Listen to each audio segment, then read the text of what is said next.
अभिज्ञान शाकुंतलम यानी कि शकुंतला की कहानी, जो कि एक सच्ची प्रेम गाथा है। महर्षि विश्वामित्र बहुत बड़े तपस्वी थे। उन्होंने बहुत तप किए थे। उन्होंने तप के बल से देवताओं के राजा इंद्र को भी हिला दिया था। उनके जब 100 अश्वमेघ यज्ञ पूरे होने वाले थे तो देवराज इंद्र भयभीत हो गए कि अगर विश्वामित्र का यह 100वां यज्ञ पूरा हो गया तो इससे भगवान प्रसन्न होकर देवलोक विश्वामित्र को कहीं दे न दें। अगर विश्वामित्र भगवान को प्रसन्न करके देवराज इंद्र की गद्दी पर बैठ गए तो देवराज इंद्र की गद्दी उनके हाथ से छिन जाएगी। इससे देवराज इंद्र काफी परेशान होकर दिन रात यही चिंता करने लगे। एक दिन उनको एक उपाय सूझा। देवराज इंद्र ने मेनका को अपने पास बुलाया और उसे उस सारी योजना की जानकारी दी। स्वर्ग की अप्सरा मेनका इस काम के लिए देवराज इंद्र की मदद करने के लिए तैयार हो गई। अब मेनका को धरती पर आना पड़ा। स्वर्ग की उस बेहद सुंदर अप्सरा मेनका ने एक सुंदर नारी का रूप बनाया और उस जगह पर पहुंच गई जहां विश्वामित्र तपस्या कर रहे थे। स्वर्ग की उस मेनका ने विश्वामित्र की तपस्या भंग करने के लिए अपनी चालें चलना शुरू कर दिया। पहले तो विश्वामित्र ने उसकी तरफ ध्यान नहीं दिया, लेकिन धीरे धीरे जैसे समय बीतता गया विश्वामित्र का ध्यान उसकी तरफ जाता रहा। फिर भी वह मेनका अपनी चाल चलती रही। उसने पहले से भी अधिक मोहित करने वाले वेश धारण करके काम वासना को भड़काने वाले नृत्य करने लगी।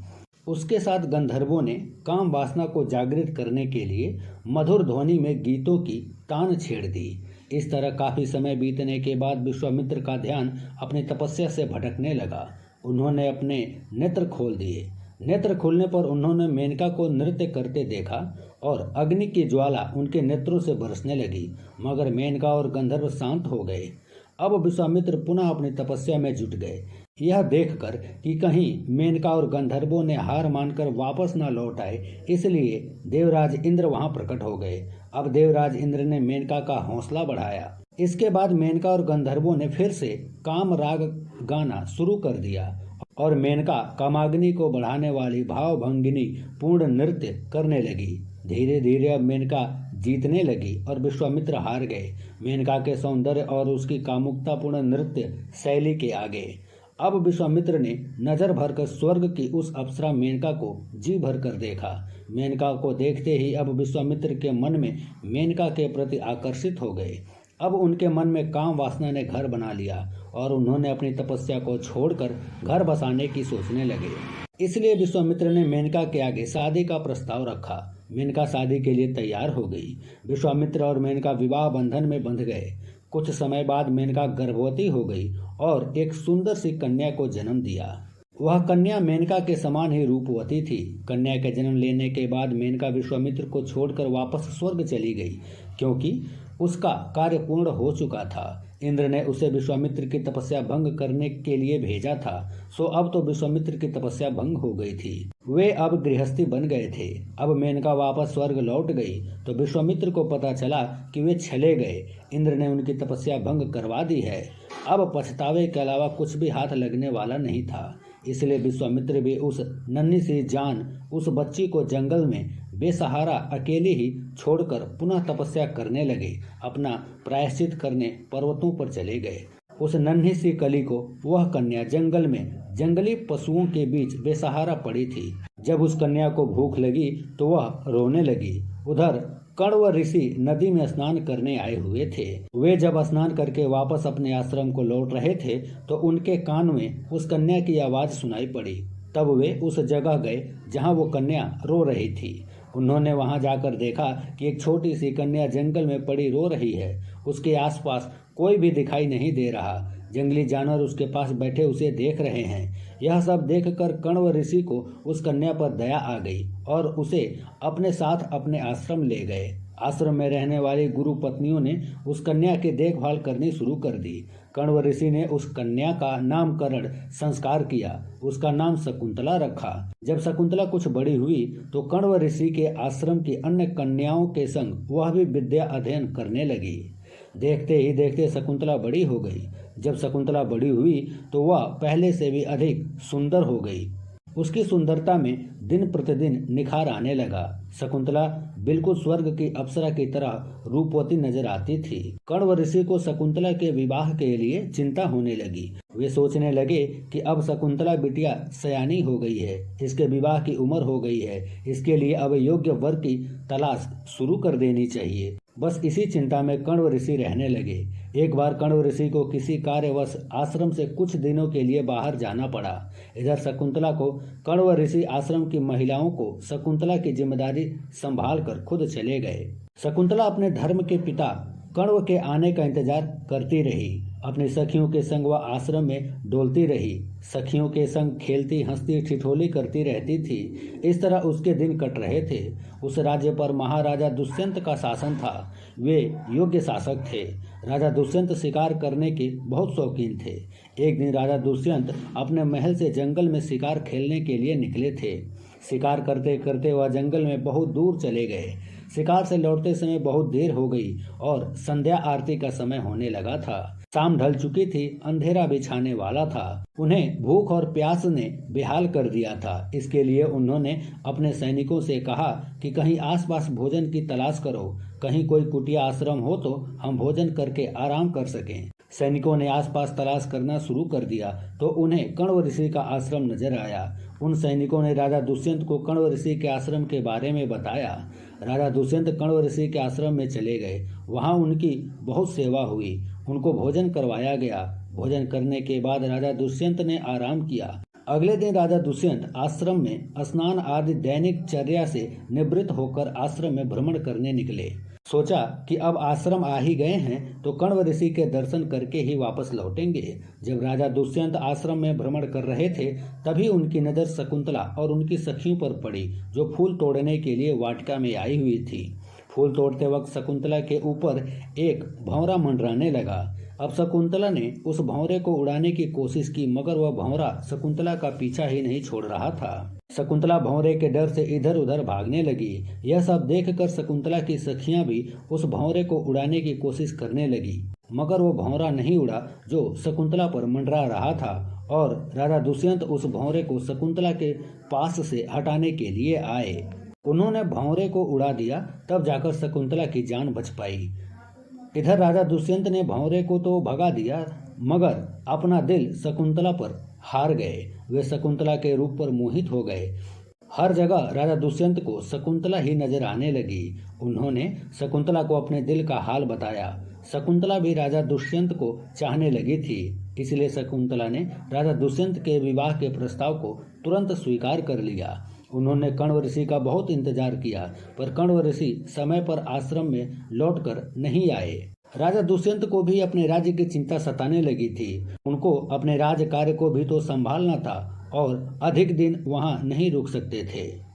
दोनों ने आश्रम में रहने वाले अन्य ऋषियों से सलाह लेकर गंधर्व विवाह करके विवाह बंधन में बंध गए। राजा दुष्यंत ने अपने नामांकित यानी नाम से लिखी हुई अंगूठी शकुंतला को निशानी के तौर पर पहना दिया। कुछ दिन वहां रुककर राजा दुष्यंत अपने नगर को लौट गए। जब वे अपने नगर के लिए निकलने लगे तब उन्होंने शकुंतला से कहा कि वे नगर पहुंचकर सैनिक भेजेंगे तुम्हें संग ले जाने के लिए। राजा दुष्यंत वापस अपने नगर को लौट गए। शकुंतला दिन भर उनकी याद में ही खोई रहती थी। खाने पीने की सुध भी भूल गई थी। उसे दिन कब हुआ कब रात हुई इसका कुछ भी आभास नहीं होता था। हर समय वह राजा दुष्यंत के ख्यालों में ही खोई रहती थी। एक दिन एक संत भूख और प्यास से व्याकुल होकर कण्व ऋषि के आश्रम में आए और उन्होंने शकुंतला को कुटिया के बाहर बैठा देखा तो शकुंतला से भोजन पाने की याचना करने लगे। वे शकुंतला से बोले कि हे देवी, मुझे भूख और प्यास ने बहुत व्याकुल कर दिया है, इसलिए कुछ अन्न जल की व्यवस्था कर दो, तुम्हें बहुत पुण्य मिलेगा। बेचारी शकुंतला को अपने ही खाने पीने की सुध ना रही थी। वह राजा दुष्यंत के ख्यालों में इतना डूबी हुई थी कि उसने उस संत की तरफ ध्यान ही नहीं दिया, इसलिए उसने कोई उत्तर नहीं दिया। यह देखकर संत को बहुत क्रोध आया। उन्होंने शकुंतला को श्राप दे दिया कि तुम जिसके ख्यालों में खोई हुई हो वह तुम्हें भूल जाएगा। इतने में वहां शकुंतला की सखी आई और उसने संत की बात सुन ली। उसने संत से माफी मांगी और कहा अब इस बेचारी को माफ कर दो, इसने जानबूझकर आपका अनादर नहीं किया। यह तो खुद ही अपना होश खो बैठी है। तब संत को उस पर दया आई और बोले, मुंह से निकले वचन तो वापस नहीं हो सकते, मगर इतना जरूर कर सकता हूँ कि यह जिसके ख्यालों में खोई है उसकी कोई निशानी जब दिखाओगे तब उसे इसके प्रेम की बात याद आ जाएगी, तब वह इसे अपना लेगा।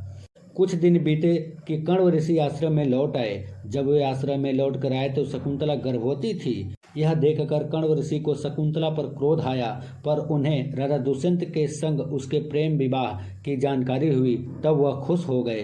पर वे कर भी क्या सकते थे कि बेटी को विदा कैसे करते। राजा दुष्यंत ने जाते समय शकुंतला को बुलाने के लिए सैनिक भेजने को कहा था, लेकिन वह नहीं भेजे थे। काफी समय तक इंतजार किया गया।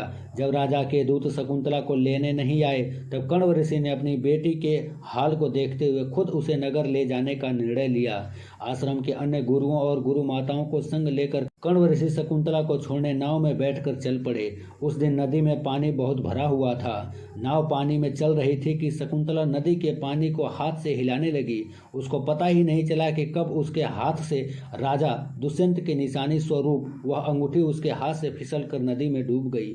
वह अंगूठी एक विशाल मछली ने निगल लिया था। जब वे नगर पहुंचे राजा से मिलने के लिए तो सैनिकों ने उन्हें बाहर ही रोक दिया, महल के भीतर जाने ही नहीं दिया। बहुत मिन्नतें करने के बाद राजा से मिलने की अनुमति मिली, पर राजा के सामने जाकर जब कण्व ऋषि ने कहा कि यह आपकी पत्नी है, शकुंतला से आपने शादी करी थी, इसलिए यह आपकी पत्नी है, इसके गर्भ में आपकी संतान पल रही है, पर शकुंतला को उस संत का श्राप लगा हुआ था तो कैसे राजा उसे पहचानते।